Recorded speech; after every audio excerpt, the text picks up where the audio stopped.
رب العزة عما يصفون وسلام على المرسلين والحمد لله رب العالمين. اللهم صل على محمد وعلى آل محمد كما صليت على إبراهيم وعلى آل إبراهيم إنك حميد مجيد.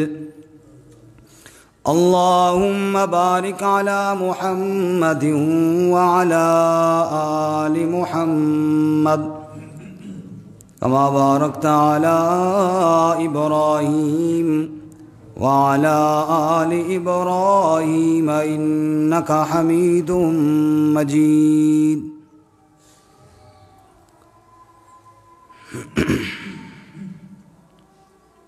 معزز سامعین، دوستوں اور بزرگوں اور بھائیوں،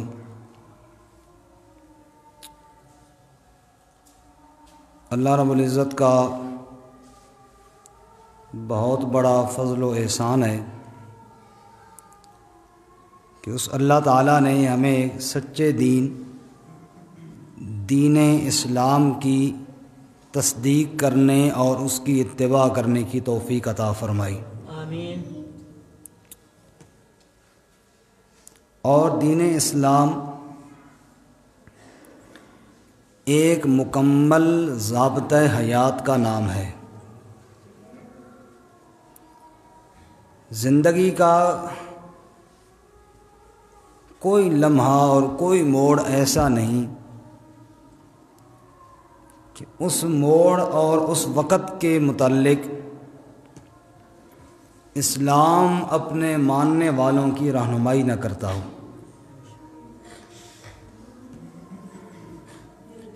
ایک انسان کی انفرادی ذاتی زندگی سے لے کر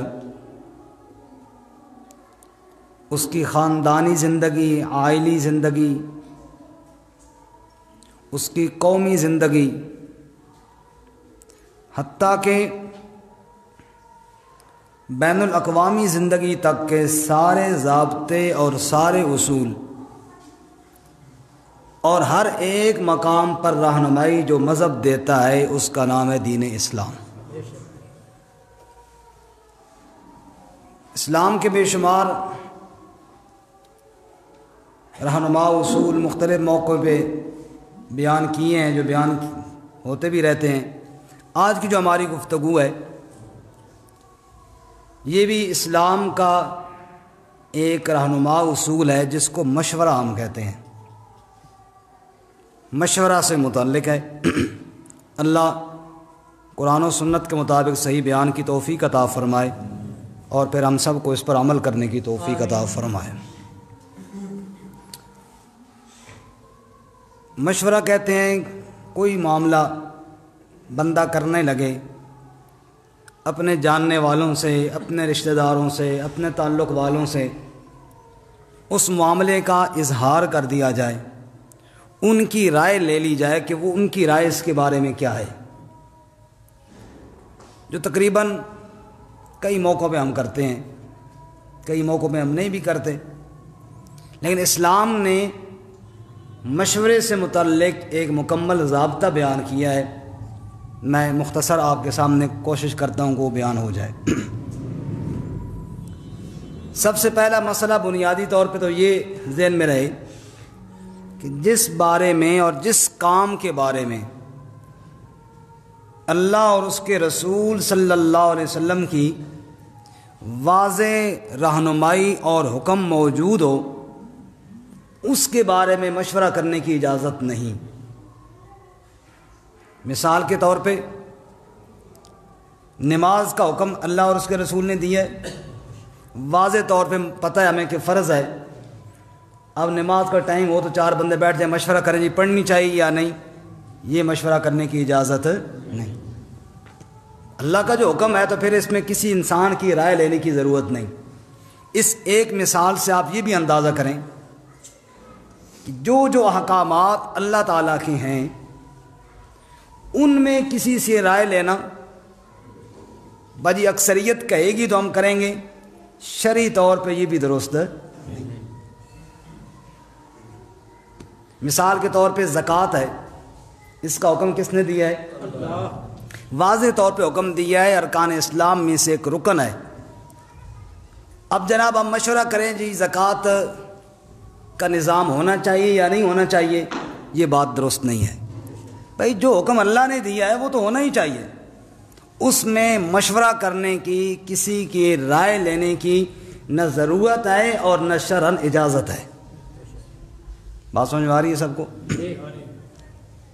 اسی طرح وہ کام جس سے واضح طور پر اللہ اور اس کے رسول صلی اللہ علیہ وسلم نے منع کر دیا ہے، اس میں بھی مشورہ کرنے کی اجازت نہیں۔ مثال کے طور پر کفر سے منع کیا گیا، شرک سے منع کیا گیا، کسی کے ناحق قتل سے منع کیا گیا۔ اب ہم مشورہ کریں کہ جناب فلانا کام غلط جو ہے، حرام کام کرنا چاہیے یا نہیں، قطعاً اس کی اجازت نہیں ہے۔ جب اللہ نے منع کر دیا تو بس اب کسی سے رائے معلوم کرنے کی ضرورت ہی نہیں ہے، اب وہ کام منع ہی منع ہے، اس سے بچنا ہی بچنا ہے، یہ بات طے ہے۔ کیونکہ یہ تو ہو نہیں سکتا کہ ایک کام کو اللہ تعالیٰ میرے فائدے کا کام بتائیں اور لوگوں کی رائے یہ ہو کہ وہ نقصان کا ہے، تو میں شک میں پڑ جاؤں کہ کیا پتہ لوگوں کی رائے ٹھیک ہو، نعوذ باللہ من ذالک۔ یہاں اگر میں شک میں پڑھوں تو میں ایمان سے فارغ ہوں گا، کیونکہ ساری کائنات کے انسانوں کی رائے غلط ہو سکتی ہے، اللہ کا بتایا ہوا قانون کبھی غلط نہیں ہے۔ ایسے ایک کام اللہ تعالیٰ نے بتایا یہ تیرے لیے نقصان ہے، مثلا سود کا نظام ہے، اللہ تعالیٰ نے بتایا یہ نقصان ہے تیرے لیے، کوئی فائدہ نہیں ہے، اس سے اپنے آپ کو بچاؤ۔ اب سارا جہان مجھے رائے دینے لگ جائے، مشورہ دینے لگ جائے کہ نہیں اس میں یہ فائدہ ہے، اس میں وہ فائدہ، کسی کی باتوں میں مجھے آنے کی ضرورت نہیں، جو بات اللہ نے فرمائی وہی درست ہے۔ نہ مجھے مشورہ لینے کی اجازت ہے، نہ مجھے کسی سے مشورہ کرنے کی اجازت ہے۔ جو بات اللہ نے بتا دی ہے کہ یہ کام کرو، اس میں بھی مشورے کی گنجائش نہیں ہے، اور جس کام کو اللہ تعالیٰ نے کہا کہ یہ کام نہ کرو، اس میں بھی مشورے کی گنجائش کوئی نہیں۔ پیچھے وہ کام رہ جاتے ہیں کہ جن کے بارے میں واضح طور پر شریعت نے اس کام کے بارے میں کوئی واضح حکم نہیں دیا، ان جائز امور کے بارے میں مشورہ کرنا صرف یہ نہیں کہ جائز ہے بلکہ سنت ہے اور بہت بڑے اجر کا باعث ہے۔ مثال کے طور پہ حج کرنا تو فرض ہے، اس میں جس مالدار آدمی ہے اس کو مشورہ کرنے کی ضرورت ہے نہیں کہ مجھے کرنا چاہیے یا نہیں، یہ تو درست ہے۔ لیکن اب حج پہ جاؤں تو کون سی ایئر لائن سے جاؤں، کون سے کمپنی سے رابطہ کروں، اس بارے میں شریعت کا کوئی ضابطہ نہیں ہے کہ آپ فلانے سے جائیں، جس طرح آپ کو آسانی ہو اس معاملے میں آپ مشورہ کر سکتے ہیں، اور کریں گے تو آپ کو بڑا اجر بھی ملے گا۔ رسول اللہ صلی اللہ علیہ وسلم نے ارشاد فرمایا، ما خاب من استخار ولا ندم من استشار، او کما قال رسول اللہ صلی اللہ علیہ وسلم۔ جو آدمی استخارہ کرتا ہے نا، استخارے کا مطلب ہوتا ہے خیر طلب کرنا، اللہ تعالیٰ سے کسی کام کے بارے میں خیر طلب کرنا، یا اللہ میرے فلانے کام میں خیر ڈال دے، اگر وہ کام میرے لیے بہتر ہے تو میرے لیے آسان کر دے، نہیں بہتر تو مجھے اس سے دور ہٹا دے، اس کو کہتے ہیں استخارہ۔ ہمارے ہاں جہاں بہت سے شریعت کے احکامات کا حلیہ بگاڑ دیا گیا ہے، استخارے کے ساتھ بھی ہم نے بہت برا حشر کیا ہوا ہے۔ باقاعدہ اخباروں میں اشتہار چھاپے جاتے ہیں، استخارے کے لیے رابطہ کریں جی، اور جناب کاروبار کے لیے فلاں فلاں کام کے لیے استخارے کے لیے رابطہ کریں، نیچے موبائل نمبر لکھے ہوتے ہیں، اس طرح پھر وہ لوگ اپنے آپ کو مشہور کرتے ہیں۔ حالانکہ استخارے کے آپ الفاظ دیکھیں جو حدیث پاک میں، اللہم انی استخیرک، اے اللہ میں تجھ سے خیر طلب کرتا ہوں۔ جس بندے کا کوئی کام ہے وہ خود اللہ سے خیر طلب کرے، جو دوسرے کو کہتا ہے نا میرے لیے استخارہ کر، یہ بالکل اسی طرح ہے جس طرح کوئی بندہ بیمار ہو اور کہے یار دوائی بڑی کڑوی ہے، میرا دل نہیں کرتا تو پی لے ذرا تاکہ مجھے آرام آ جائے. بتاؤ آرام آئے گا اس کو؟ بیمار میں ہوں, دوائی دوسرا بندہ پیے تو مجھے آرام نہیں آئے گا. کام میرا ہے, خیر وہ طلب کر رہا ہے, میں کیوں نہیں اللہ سے خیر طلب کرتا؟ مجھے کیا مسئلہ ہے, میں کیوں نہیں اللہ تعالیٰ سے دعا کرتا یا اللہ جو میرا یہ کام ہے اس میں میرے لیے خیر عطا فرما دے. بات سمجھ میں آ رہی ہے کیوں نہیں؟ ایک اور بات اس میں جو ہمارے ہاں بڑی مشہور ہوئی ہے, تو موضوع تو نہیں ہے لیکن مشورہ اور استخارہ تقریباً اکٹھے حدیث میں بیان ہوئی ہیں, اس لیے موضوع بھی سمجھ لیں کہ پھر استخارے میں ہم نے خواب کا دیکھنا بھی فرض اور شرط کے درجے میں سمجھا ہوا ہے, جبکہ حدیث پاک میں یہ فرض اور شرط کے درجے میں کوئی نہیں ہے. اگر کوئی اشارہ مل جائے خواب میں فبیا, نہ ملے تو جس طرف دماغ آپ کا چلے وہ کام کرو, اللہ اس میں خیر ڈالے گا. آپ نے اللہ سے دعا کر لی ہے نا, اب اللہ پہ یقین کرو. فَإِذَا عَزَمْتَ فَتَوَكَّلْ عَلَى اللَّهِ, اب عزم کر کے بھروسہ اللہ پہ رکھو, انشاءاللہ اللہ اس میں ضرور خیر ڈالیں گے. میں نے اس دن بھی ساتھیوں کو سنایا, ادھر ایک مولوی صاحب سے میں نے پوچھا بھائی آپ باقاعدہ استخارہ کرتے ہیں لوگوں کے لیے تو کس طرح کرتے ہیں؟ کیا آپ ہر ایک کے لیے باقاعدہ نفل پڑھتے ہیں پھر دعائیں مانگتے ہیں؟ تو پتہ ہے نا جی, ہر انسان کو پتہ ہے نا. مجھے کہا جائے کہ فلانے آدمی کے لیے نفل, قاضی صاحب کے ساتھ بڑا اچھا تعلق ہے, لیکن میں کہوں کہ میں جی رات کو اٹھ کے آپ کے لیے نفل پڑھتا ہوں, ہر بندہ کہہ میں مار رہا ہے جی, اپنے لیے نہیں پڑھتا ہوں, دوسرے لیے کون اٹھ کے پڑھتا ہے؟ تو میں نے ان سے پوچھا بھائی آپ ہر بندے کے لیے نفل بھی پڑھتے ہیں, ہر بندے کے لیے دعائیں, سچی بات بتاؤ کیسے کرتے ہو استخارہ؟ ہنس کر کہنے لگے مولوی کو تو پتہ ہوتا ہے کیوں پوچھتا ہے؟ میں نے کہا پتہ تو ہے لیکن 100% وہ کنفرم کرنا چاہتا ہوں کہ آخر آپ جو کرتے ہیں استخارہ کیسے کرتے ہو؟ اس نے کہا جی 2 طریقے ہیں استخارے کے. کتنے طریقے ہیں جی؟ 2 طریقے ہیں جن سے میں استخارہ کرتا ہوں. پہلا طریقہ کہنے کا یہ ہے کہ تسبیح ہاتھ میں لے لیتا ہوں یوں اور پڑھتا ہوں خیرن یرا شرن یرا خیرن یرا شرن یرا خیرن یرا شرن یرا خیرن یرا شرن یرا خیرن یرا, آخر میں یوں کرتا ہوں. ہاتھ میں اگر یہ آئے گا نا, اور اس وقت میری زبان پہ تھا خیرن یرا, تو میں اس کو کہتا ہوں بس یہ کام کر دے, خیر ہے تیرے لیے. اور اگر یہ دوسرا آ گیا جس میں شرن یرا پڑھ رہا تھا تو کہتا ہوں یہ کام نہ کر, تیرے لیے ٹھیک ہے, صدقے جاؤں میں, قربان جاؤں. پھر یہ ہے استخارہ جو ہم کرواتے ہیں. کہتے ہیں دوسرا طریقہ یہ ہے کہ سکہ لے لیتا ہوں 5 روپے والا, اس سے کرتا ہوں ٹاس. ٹاس جانتے ہیں جیسے کرکٹ کھیلنے سے پہلے کھلاڑی ٹاس کرتے ہیں, نعوذ باللہ کہاں حکم تھا شریعت کا اور اس کو بنا کیا دیا ہے. سکے کے ساتھ کرتا ہوں ٹاس, ایک سائڈ پہ خیر اور دوسری سائڈ پہ شر رکھ کے ٹاس کرتا ہوں. اگر خیر والی کام آ جائے تو کہتا ہوں کر لو, شر والی سائڈ آ جائے تو کہتا ہوں نہ کر. اگلا بندہ بھی مطمئن ہو جاتا ہے, لیکن بتاتا اس کو 5 دن بعد ہوں تاکہ اس کا یقین بڑھے. حالانکہ تو 5 سیکنڈ کا کام تھا سارا, لیکن 5 دن بعد اس کو کہتا ہوں رابطہ کرنا. تو بعض دفعہ 3 دنوں کا بھی کہتا ہوں, لیکن تیسرے دن کے بعد کوئی رابطہ کرے تو میں کہتا ہوں 2 دن اور کرنا پڑے گا, ابھی جو ہے نا کلیئر نہیں ہوا.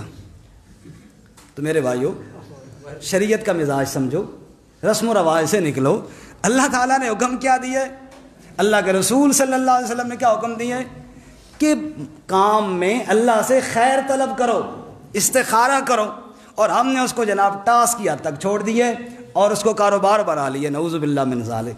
تو خیر جس بندے کو کام ہو وہ خود طلب کرے. میں نے دکان ڈالنی ہے, میں ڈالوں یا نہ ڈالوں, یا اللہ اس میں خیر عطا کر, تو میں خود اللہ سے کیوں نہ دعا کروں بھائی. اسی طرح دوسری چیز اللہ کے رسول صلی اللہ علیہ وسلم فرماتے ہیں ولا ندم من استشارہ, اور جس آدمی نے مشورہ کر لیا وہ کبھی شرمندہ نہیں ہوگا. ایک کام میں نے کرنا تھا, میں نے نہ گھر والوں کو بتایا نہ دوستوں کو بتایا, کام کر لیا, آگے ہو گیا مجھے نقصان. سارے کہیں گے دسے ہی نہیں ہیں, پھر ہر ایک مجھے کوستا رہے گا تو شرمندگی ہوگی نا. اگر میں سب کو بتا کر کروں گا تو کم از کم شرمندگی تو نہیں ہوگی, نفع نقصان تو جو ہونا ہے وہ تو ہو جائے گا نا, کم از کم شرمندگی تو نہیں ہوگی. دوسری بات یہ ہے کہ بعض دفعہ ایک رائے میرے دماغ میں اچھی نہیں ہوتی, دوسرا بتا دے گا تو بہتر بات ہو جائے گی. اس لیے اللہ کے رسول صلی اللہ علیہ وسلم فرماتے ہیں کہ مشورہ کرنا چاہیے. اچھا غلط کام کے بارے میں مشورہ نہیں. قرآن نے غلط مشوروں کا ذکر بھی کیا ہے. بعض لوگ غلط مشورہ بھی کرتے ہیں نا. وہ ہمارے جماعت والے ساتھی گئے ہوئے تھے, چند ساتھیوں نے مل کر امیر صاحب کی پٹائی کر دی. تو کسی نے پوچھا بھائی کیوں ہمارے امیر صاحب کو؟ کہنے لگے جی اصل میں مشورہ کیا تھا, تو مشورے میں یہ بات طے ہوئی کہ امیر صاحب کو تھوڑی ٹھکائی کرنی چاہیے. تو بھائی ایسا مشورہ نہیں کرنا. ایسا مشورہ تو قرآن میں مثال موجود ہے نا. یوسف علیہ السلام کے بھائیوں نے بیٹھ کے مشورہ نہیں کیا تھا. اقتلوا یوسف او اطرحوه ارضا یخل لکم وجہ ابیکم وتکونوا من بعدہ قوما صالحین قال قائل منہم لا تقتلوا یوسف والقوه فی غیابۃ الجب.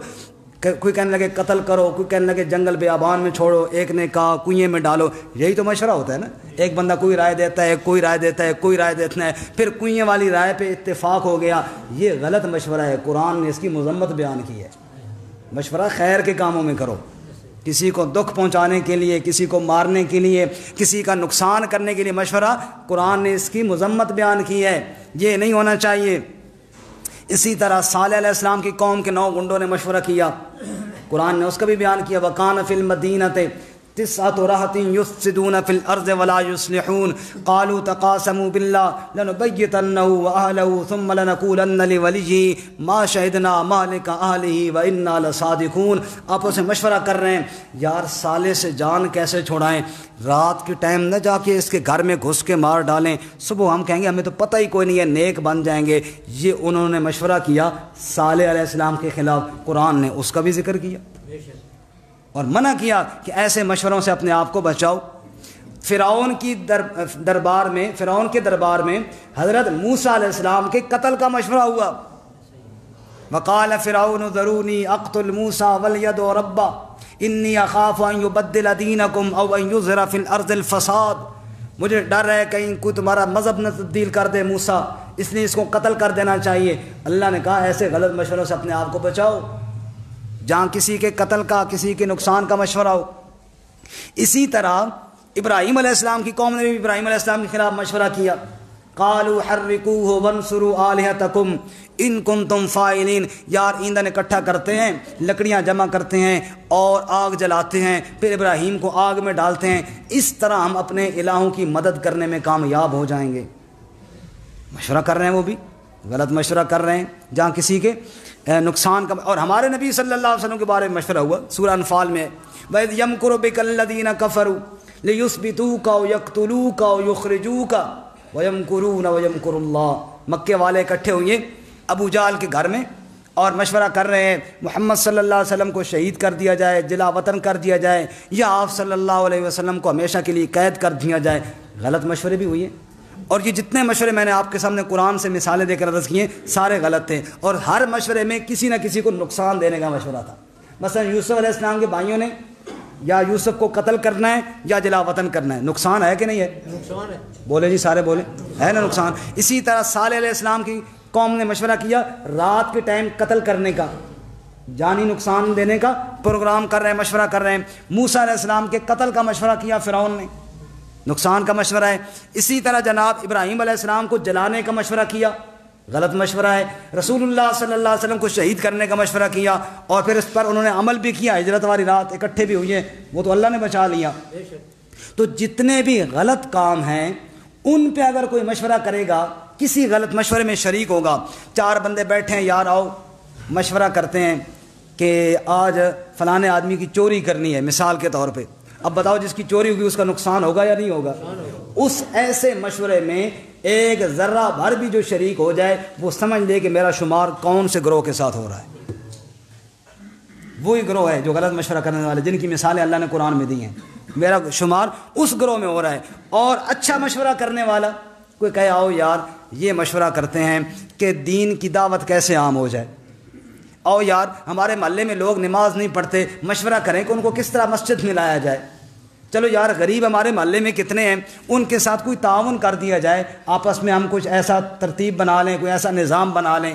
چلو یار بیمار فلاں بندہ ہے اس کے ساتھ کوئی ہیلپ کر دی جائے. اس قسم کے جو اچھائی کے مشورے ہیں, یہ جو کرنے والا ہے اس کی تعریف بھی اللہ نے قرآن میں کی ہے. سبحان اللہ. اور یہ اتنا اچھا کام ہے کہ اللہ تعالیٰ فرماتے ہیں, ابھی پچھلے جمعے آپ نے سنا صحابہ کہف کا مشورہ, مشورہ کر رہے تھے نا غار میں جائیں یا کیا کریں، اور پھر غار میں چلے گئے، اللہ نے ان کا تذکرہ کیا قرآن پاک کے اندر۔ اسی طرح جب بدر کے قیدی گرفتار ہو گئے، ابو جہل آیا تھا نا بڑے غصے کے ساتھ، جناب ہم نہیں چھوڑیں گے اور مسلمانوں کو مار ڈالیں گے، اور اللہ تعالیٰ نے اس کو ایسا ذلیل کیا کہ منہ کی کھانی پڑی، شیطان تو بھاگ گیا اور یہ مارا گیا وہاں پہ، تو 70 سردار مارے گئے، باقی گرفتار ہوئے۔ تو رسول اللہ صلی اللہ علیہ وسلم نے بھی مشورہ کیا۔ اب 1 منٹ کے لیے ذرا سوچیں، میں پہلے عرض کر چکا ہوں مشورے کے حکام میں کہ جہاں قطعی اللہ کا حکم آ جائے وہاں تو مشورہ نہیں کیا جاتا، نہ کرنا جائز ہے۔ رسول اللہ صلی اللہ علیہ وسلم انتظار بھی کر سکتے تھے کہ بھئی اللہ تعالیٰ بتائے گا تب ان قیدیوں کے بارے میں کچھ کریں گے، جب تک اللہ نہیں بتائے گا تب تک ہم کچھ نہ کریں، لیکن آپ صلی اللہ علیہ وسلم نے اصحاب رسول سے مشورہ کیا تاکہ امت کے لیے مشورے والی سنت قائم ہو جائے۔ آپ کے علم میں ہوگا حضرت ابو بکر صدیق رضی اللہ تعالیٰ نے مشورہ دیا تھا ان سے فدیہ لے کر چھوڑ دیتے ہیں، چلو پہلے بہت مارے گئے اور ان کے بچ جائیں گے، ہمارا بھی کچھ فائدہ ہو جائے گا۔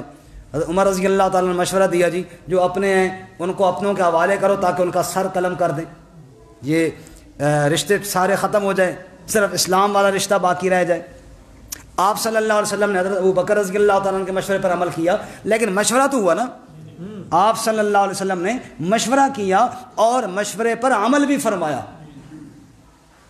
اسی طرح ام المومنین سیدہ عائشہ صدیقہ رضی اللہ تعالیٰ عنہا پر جب منافقین نے تہمت لگائی اور الزام لگایا جھوٹا، تو آپ صلی اللہ علیہ وسلم کی اللہ کی طرف سے بھی وحی کوئی نہیں آئی، جب تک وحی نہیں آئی تب تک آپ نے محفل مشورے کی منعقد فرما دی، آپ نے اصحاب رسول کو جمع فرمایا اور ان سے مشورہ لیا، ہر ایک نے رائے دی۔ سیدنا ابو بکر صدیق رضی اللہ تعالیٰ عنہ تو خاموش رہے کیونکہ ان کی بیٹی کا معاملہ تھا۔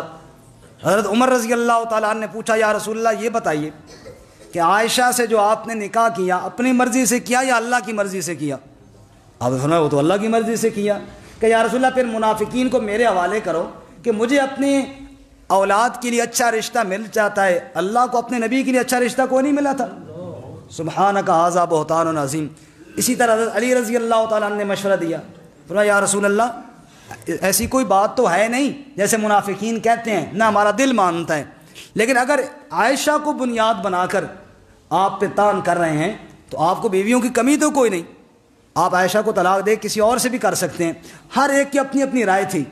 آخر اللہ تعالیٰ نے سورۃ نور نازل فرما کے فیصلہ کر دیا اور بتایا الخبیثات للخبیثین والخبیثون للخبیثات، گندی عورتیں گندے مردوں کے لیے ہوتی ہیں، گندے مرد گندی عورتوں کے لیے ہوتے ہیں، پاک مرد پاک عورتوں کے لیے ہوتے ہیں، اور پاک عورتیں پاک مردوں کے لیے ہوتی ہیں۔ اگر میرے محمد صلی اللہ علیہ وسلم جیسا پاک مرد دنیا میں کوئی نہیں تو عورتوں میں عائشہ جیسی پاک عورت بھی دنیا میں کوئی نہیں۔ لیکن مشورے سے پہلے وحی سے پہلے مشورہ ضرور ہوا، امت کو درس دیا کہ معاملات جب بن جائیں آپس میں مشاورت کے ساتھ ان کو طے کیا کرو۔ اللہ اکبر۔ شیخ عبد القادر جیلانی رحمۃ اللہ علیہ، جن کو لوگ کیا کہتے ہیں پیروں کے پیر، چلو ایک اور بات بھی کہتے ہیں، شکر ہے آپ نے آسان لفظ بتا دیا، پیروں کے پیر کہتے ہیں، پیرانے پیر کہتے ہیں، ان کی بات واقعی بہت بڑے اللہ کے نیک بندے تھے، اللہ کے ولی تھے۔ ایک بندہ آیا ان کے پاس پڑھنے کے لیے، وہ ان کے پاس رہا کچھ عرصہ پڑھتا رہا، جب واپس جانے لگا تو جیسے ہمارے طالب علموں کی عادت ہوتی ہے جاتے جاتے استاد جی بس جا رہا ہوں، کوئی نصیحت فرما دیں، وہ آخری الوداعی نصیحت ذرا یاد بھی رہتی ہے، تو اس نے کہا استاد جی جا رہا ہوں کوئی نصیحت فرما دیجیے۔ شیخ عبد القادر جیلانی رحمۃ اللہ نے فرمایا بیٹا جو پڑھا ہے بس یہ آگے پڑھاؤ، یہی نصیحت ہے۔ کہ وہ تو ہے استاد جی لیکن میں چاہتا ہوں ذرا کوئی خاص نصیحت فرما دیجیے۔ اب ذرا توجہ کرنا، الفاظ تھوڑے عجیب جائیں، ایسا نہ ہو کہ پھر آپ کو سمجھ نہ آئے پھر بات کا بتنگڑ نہ بن جائے۔ حضرت شیخ عبد القادر جیلانی رحمۃ اللہ علیہ سے کہا کوئی خاص نصیحت کیجیے۔ شیخ عبد القادر جیلانی رحمۃ اللہ علیہ نے فرمایا بیٹا نہ خدائی کا دعویٰ کرنا اور نہ مصطفائی کا دعویٰ کرنا، نہ خدائی کا دعویٰ کرنا نہ مصطفائی کا دعویٰ کرنا۔ شاگرد نے انگلی جو ہے نا دانتوں میں دبا لی، کہنے لگا استاد جی یہ کیسی نصیحت ہے، نعوذ باللہ کیا میں خدا ہونے کا دعویٰ کر دوں گا، نعوذ باللہ کیا میں مصطفیٰ ہونے کا دعویٰ، یہ تو ممکن ہی نہیں ہے۔ شیخ ہنس پڑے اور فرمانے لگے تو جب جائے گا نا تو ایک فیصلہ کرے گا نہ کسی سے پوچھے گا نہ کسی کی مانے گا، اور کہے گا جو فیصلہ میں نے کر دیا ہے نا بس یہی ہوگا، باقی تو سارے باتیں غلط ہیں۔ یہ شان خدا کی ہے، یہ شان کس کی ہے کہ جو وہ فیصلہ کرے غلط کوئی نہ ہو۔ فرمایا ایسا نہیں ہو سکتا، فرمایا خدا بن کے نہ رہنا بلکہ لوگوں سے مشورہ بھی کرنا، لوگوں کی رائے کو احترام بھی دینا۔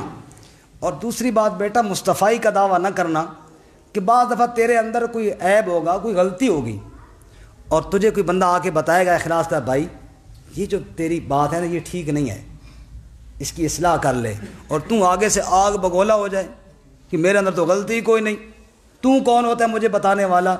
میرے بیٹے عیبوں سے اور غلطیوں سے پاک تو مصطفیٰ صلی اللہ علیہ وسلم کی ذات ہے۔ اگر تم کہے گا کہ میرے اندر غلطی ہی کوئی نہیں، یہ دعویٰ خفیہ طور پہ مصطفی کا دعویٰ ہے۔ بات سمجھ میں آئیے؟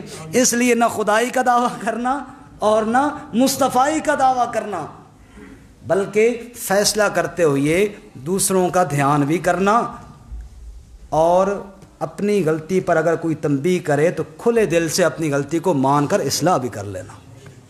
اللہ ہمیں بھی توفیق عطا فرمائے۔ ٹائم ختم ہو گیا، بس میں بات ختم کرتا ہوں۔ رسول اللہ صلی اللہ علیہ وسلم کو جو ہدایت دی گئی اس آیت مبارکہ میں نے جو پڑھی ہے، بس وہ آیت کا ترجمہ کر کے بات ختم کرتا ہوں، ورنہ تو مشورے اور بھی ہوئی۔ اذان کے بارے میں، نماز کے لیے بلانے کے بارے میں مشورہ ہوا تھا نا، آپ صلی اللہ علیہ وسلم نے اب جب تک حکم نہیں آیا تھا مشورہ کیا تھا کہ جناب کیا کیا جائے، آگ جلائی جائے، کسی نے کہا تھا کوئی ڈبہ وغیرہ پیٹا جائے، کسی نے کہا، ایک صحابی نے کہا ان کو خواب کے اندر اذان کے الفاظ سکھائے گئے، تو آپ نے کہا یہ بڑا اچھا طریقہ ہے اللہ کا نام بلند کیا جائے، تو مشورہ ہوا، اور اللہ تعالیٰ نے خود مشورے کا حکم دیا۔ یہ جو میں نے آیتیں پڑھی، اب یہ وقت تو نہیں ہے کہ سارا قصہ سناؤں۔ احد کے میدان میں کچھ صحابہ کرام سے غلطی ہوئی، آپ کے ذہن میں ہے، آپ صلی اللہ علیہ وسلم کو اللہ نے کہا ان سے درگزر فرمائیے، اور درگزر فرمانے کی جہاں اللہ نے تاکید کی نا، وہ یہ آیت ہے اور اس میں مشورے کا ذکر بھی ہے، ذرا سننا اللہ کیا فرماتے ہیں۔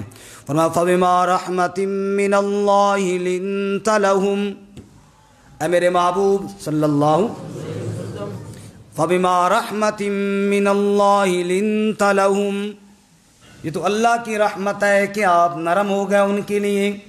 وَلَوْ كُنْتَ فَظًّا غَلِيظَ الْقَلْبِ لَانفَضُّوا مِنْ حَوْلِكَ، اور اگر آپ سخت مزاج کے ہوتے اور سخت طبیعت کے مالک ہوتے، لَانفَضُّوا مِنْ حَوْلِكَ، آپ کے ساتھی آپ سے دور بھاگ جاتے۔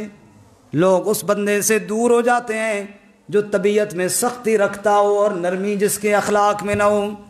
اور آگے اللہ فرماتے ہیں فَاعْفُ عَنْهُمْ، میرے محبوب ان کو معاف کر دے، وَاسْتَغْفِرْ لَهُمْ، ان کے لیے استغفار کیا کر، وَشَاوِرْهُمْ فِي الْأَمْرِ، اور معاملات میں ان سے مشورہ بھی کیا کر۔ یہ اللہ اپنے نبی کو وحی کے ذریعے بتا رہے ہیں کہ مشورہ کیا کر۔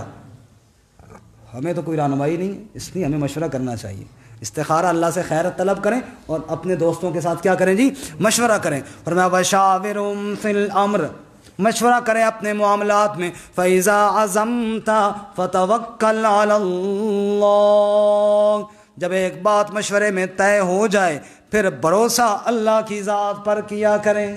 بھروسہ کس پر کیا کریں؟ ان اللہ یحب المتوکلین، بے شک اللہ تعالیٰ توکل اور بھروسہ کرنے والوں کو محبوب رکھتا ہے۔ اور قرآن کریم کی صورتوں میں ایک صورت کا نام ہے سورۃ الشورى، شورا کا معنی مشورے والی صورت۔ اللہ کریم اپنے بندوں کی تعریف کرتے ہوئے وہاں فرماتے ہیں وَأَمْرُهُمْ شُورَى بَيْنَهُمْ، میرے بندے جہاں اور نیکی کے کام کرتے ہیں وہاں ایک ان کی صفت یہ بھی ہے اپنے معاملات باہمی مشورے کے ساتھ طے کرتے ہیں۔ تو آج کے سارے بیان کا مختصر خلاصہ یہ ہے کہ شریعت نے ہمیں ہر معاملے میں رہنمائی کی ہے، بالخصوص مشورے کے بارے میں جو شریعت کی رہنمائی تھی۔ اس سلسلے میں دو باتیں تھیں، ایک استخارہ اور ایک مشورہ۔ استخارہ یہ ہے کسی معاملے میں جہاں شریعت کا واضح حکم نہ ہو، کیونکہ واضح حکم جیسے اللہ نے کہا نماز پڑھو، اس میں مشورہ نہیں کرنا، اللہ نے کہا حرام نہ کھاؤ، اس میں مشورہ نہیں کرنا، واضح احکامات کے بارے میں کوئی مشورہ نہیں ہے۔ جہاں شریعت کا کوئی واضح حکم نہ ہو وہاں مشورہ کرنا چاہیے۔ اور مشورہ کرنے کے پھر آداب یہ ہیں کہ مشورہ مسلط نہ کیا جائے، ایک رائے دے دی جائے اور پھر باہمی رائے کے ساتھ جو اس میں بات طے ہو اس پر عمل کیا جائے۔